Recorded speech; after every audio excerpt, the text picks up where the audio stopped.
Well, it's no longer Sunday in the Breakfast Club, and I'm still not Peach, but I wanted to get this out because I think it's important. Before I talk about the topic that I have for today, I do want to make one amendment to my video last week, and one error of mine. When I talked about compromise, I left out something important because compromise, the only type of compromise isn't where you're giving something up to find some common ground. There's also compromise when you give something to get something. So, given what you're going to do is you're going to allow the other person to have something that they want that you don't favor, and they're going to allow you to have something that you want that they don't favor. Now, of course, there's going to be some lines in the sand because you're not going to give up on your core principles. And so for me, as somebody on the left, that's going to mean, we're not going to give up on body sovereignty, which means, we're not going to give away a woman's right to control her body or anybody's right to control their body. We're not going to give up on marriage equality. There's a few other things like that we're not going to budge on those, and because those are our real core principles.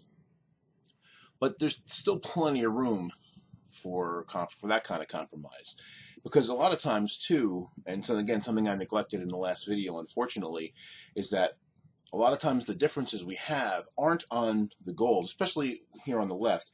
It's not necessarily a difference on what the goals are. It's how to get there. And, I've got my preferred method and you've got your preferred method. And maybe, they might be very, very different.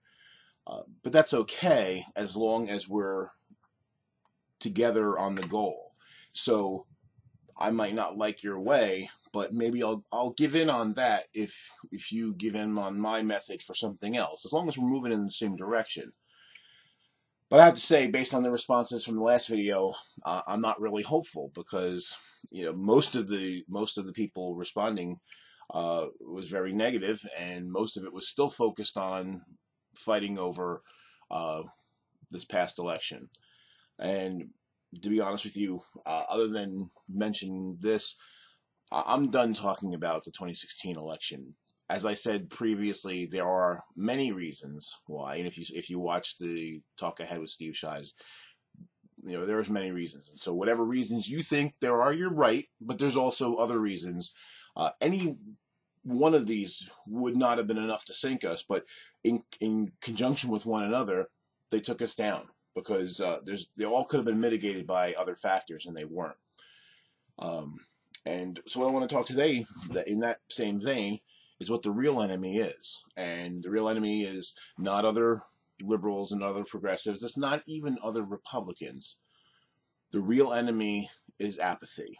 When it came right down to it, for a variety of reasons, their side came out and ours didn't. So, I've heard people talk about that are trying to be forward looking, and people say, well, there's 2020. And that's not right. Because it's sooner than that, and then some people say, well, 2018. Well, even that's not right because there's more to come before that. So as far as elections go, there's 2017. New Jersey has a governor election and our state assembly. So does Virginia, Virginia House of Delegates. So if you live in either of those states and you're not registered, you better get started. And if you want to participate, whether you're now New Jersey, I know has a closed primary, so if you want to influence who the candidates are, then you best register as a Democrat.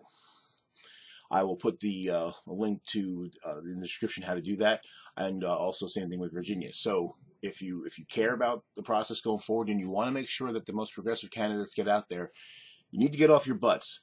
Same thing for 2018. 1/3 of the Senate seats will be up. I'll put a link in the description to which ones they are, and every single House seat is up. So if you are not registered in your state, then you best do so now. Find out if your state is as a open primary, semi-open primary, or a closed primary. And if you are in a state with a closed primary, then what you need to do is, if you're on the left and you want to make the Democrats more progressive, then get out there, register as a Democrat, and vote in large numbers in the primary and try to influence as best you can who is going to stand up. Because whether or not we like it, the fact is we don't have viable third-party options. And protest votes, well, I don't think protest votes achieved very much in this election. I hope you would see the same. And then, again, and not only vote, but get your friends to vote. Get them to register. And then same thing, we know in 2018, the presidential campaign is going to start up too. One thing, and I mentioned this in my talk with Steve, I'm crediting Got That Funk because I think it's something that he had said in the comments, but if I'm wrong, my apologies to whoever actually said it. But the idea, kind of agreeing with my idea about finding common ground, and the thing is what we need to do really would be better is if we, instead of finding a person and then building a plank around them, because then we always have recriminations and there's distrust and all that.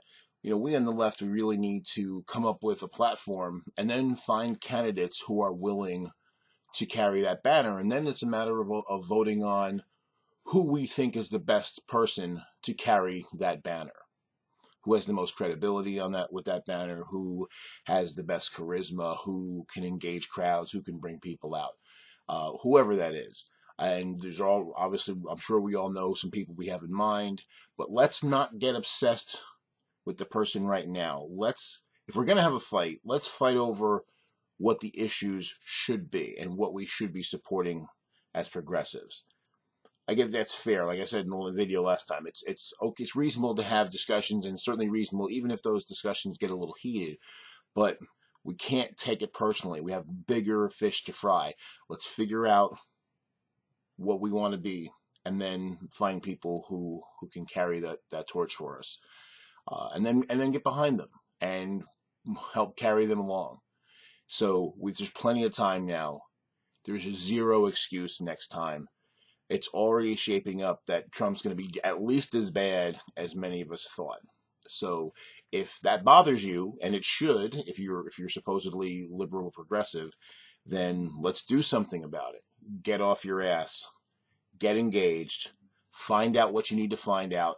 I don't want to hear when the primaries come around next time, well, I didn't have time. You have plenty of time. Get up and move and do something and be part of it, because you can change it. As I pointed out in my talk with Steve, the number of non-voters far outweighs, the voters in most cases. So you can change things, particularly in the primary where, the turnout is typically in the 15% range. You can make a difference. And if you tried to vote last time, that's about the only people I give a pass to. If you tried to vote and you couldn't because, you had been purged, as I've said, that's not as sinister as you think it is, but certainly, if you don't vote very often, that can happen, but you can check on it. You have the responsibility to verify your voting status. So I'm going to try to put some links in the description. I can't do them all right now, but I'll try to do it continually over the week as I find, as I pull together more information. Unfortunately, I've been working way too much. But anyway, let's get rolling and let's win, because regardless of whatever differences we have, we're way closer together than we think we are, and we're definitely far away from the guy who's about to take up residence at 1600 Pennsylvania Avenue. All right? And remember, don't just concentrate on the presidential election. Concentrate or focus. Also get involved in your House and Senate races and your state assemblies, because that is where we can do something about gerrymandering. Because everyone complains about gerrymandering, and then they don't go out and vote for their state assembly people or their governor. Even in this election, the number of people who voted for House and Senate is a little fewer than the number of people who voted for president. So we could have influenced at least some of those down ballot races. And even if you just couldn't bring yourself to vote for Hillary, you could have influenced those House and Senate races to a positive gain. And that didn't happen. So, we get the government really the kind of that we deserve. Based on our participation. So it only matters who shows up. It doesn't matter who shows up to rallies. It doesn't matter what your opinion is. If you don't go out there and actually pull a lever, it means nothing.